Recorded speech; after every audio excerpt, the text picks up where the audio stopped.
Wacha niseme kwa Kiswahili ya kwamba hapa Kiharu, kwa Kiharu masomo bora ya 2026 ambayo inakava shule zetu zote za day secondary schools, which is covering grade 10 and form 3 and form 4.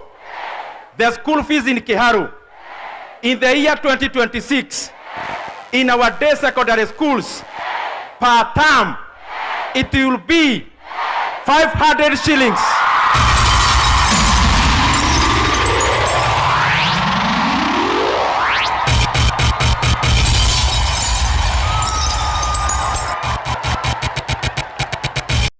Hujambo msikilizaji, karibu kwenye makala maalum.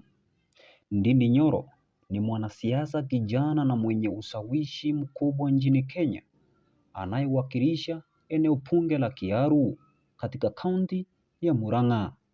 Anajulikana kwa mtindo wake wa uongozi unaojikita katika maendeleo ya wananchi, uwazi na uwajibikaji wa matumizi ya rasilimali za umma. Ndindi Nyoro alizaliwa na kukulia katika kaunti ya Murang'a. Alipata elimu yake ya juu katika masuala ya uchumi na uongozi, jambo lililompa msingi mzuri wa kuchambua sera za kifedha na maendeleo. Aliingia katika siasa akiwa na lengo la kuleta mabadiliko chanya, hususan kwa vijana na jamii za mashinani. Akiwa mbunge wa Kiharu, Ndindi Nyoro ameanzisha na kusimamia miradi mbalimbali ya maendeleo, ikiwemo uboreshaji wa miundombinu ya barabara, upatikanaji wa maji safi, kuboresha huduma za afya na kuimarisha elimu kupitia ufadhili wa masomo bursaries. Pia ameweka mkazo katika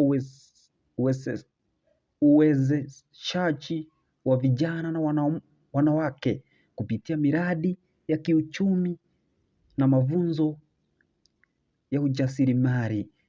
Ndindi Nyoro amewahi pia kushikilia nafasi ya mwenyekiti wa kamati ya bajeti na matumizi katika bunge la kitaifa, ambapo alihusika moja kwa moja katika kupanga na kusimamia bajeti ya taifa. Katika nafasi hiyo alijulikana kwa msimamo wake wa kutetea matumizi yenye tija na kuhakikisha fedha za umma zinawanufaisha wananchi.